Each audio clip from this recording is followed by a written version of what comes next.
Hi, I'm Mack Hogan with Motorcars Cleveland, and today I have for you the 2005 Volkswagen Passat, Volkswagen's answer to the Toyota Camry. Now, if you want efficient, reliable German transportation, this is the perfect place to start.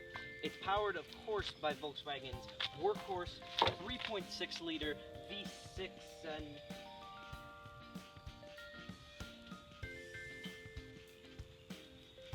Well, that's not right. One second. Hi, I'm Mack Hogan from Motorcars Cleveland, and this is the 2005 Volkswagen Phaeton, which, I've been informed, is not a Passat. What it is Volkswagen's answer to cars like the Mercedes S-Class, the BMW 7 Series, and the venerable Lexus LS. In fact, many people call this one of the most impressive pieces of automotive engineering we've ever seen. The production of the Volkswagen Phaeton led to over 100 patents, the simplest things on this car are over-engineered. In a normal car, you pull a lever inside, and then you walk around to the front and fish underneath the gap in the hood if you want to open it. In the Phaeton, you pull a similar lever, and then out pops a little tab. Pull it, and the hood opens. It's a perfect German solution to a problem I didn't even realize I had. That's just what makes the Phaeton so special.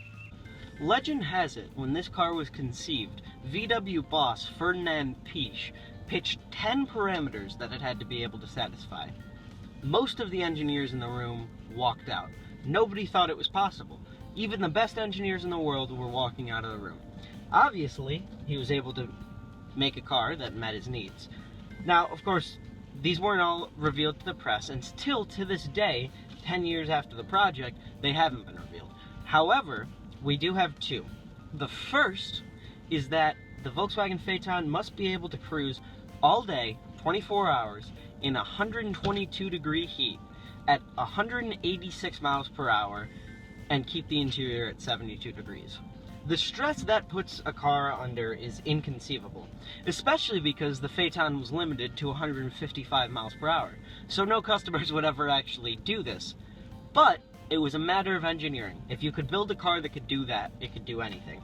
Also, of note, when they took the limiter off one of these, it was able to get up to 202 miles per hour. But the tires aren't meant for that, so they limited it.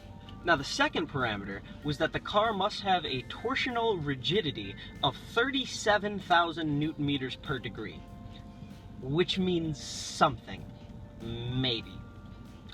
It meant nothing until I found out that a Lamborghini Gallardo has about 23,000 newton meters per degree, which is less, which again, hopefully means something.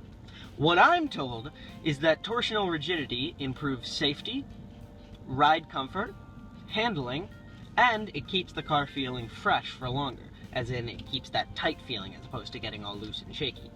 I don't know much more than that, but this car is about 11 years old, and let me tell you, it feels pretty damn good.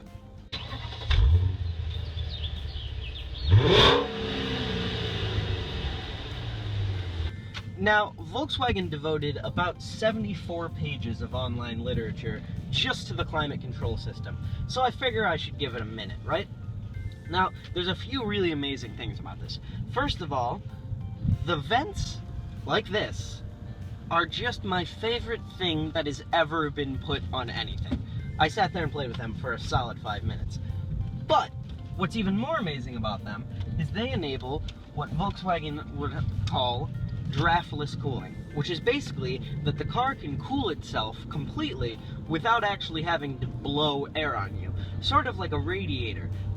It basically pushes air through little vents, or not even vents, but just little gaps all over the car, so you never have to feel a draft, but the car still gets cold.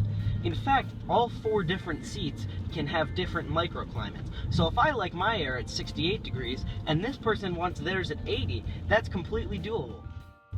I never thought I would ever care about the climate control system in a car, but again, the Volkswagen Phaeton's a car that just defies reality. On the road, this car is a tank. I mean, it's so well damped and so well sorted that you just ignore bumps. I mean, on the highway, it just cruises, and you can easily lose track of how fast you're going, because with this V8, it's so quiet and so powerful, you tip in, and you just at a faster speed. There's no drama. It's not like you're being thrown back in your seat. It just gets you where you need to be without making a fuss over itself. And I think that's the mark of a truly good engine, and I think that's why this engine is used in Bentleys as well. Another thing, the air suspension really contributes to getting that button-down ride. It keeps it so soft, but so firm, that you can basically, you feel the bumps, but they don't upset you. It's not like you're being jolted. You still get a good feel of the road, and if you want a bit better feel of the road, you can just dial it up to sport.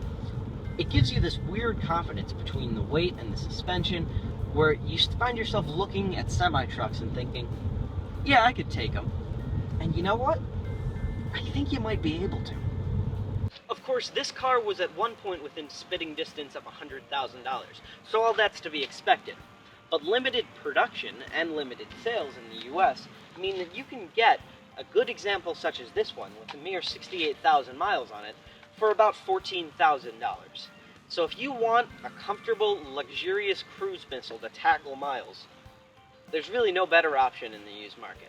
Stop by Motorcars Toyota to take a look at it whenever you're ready.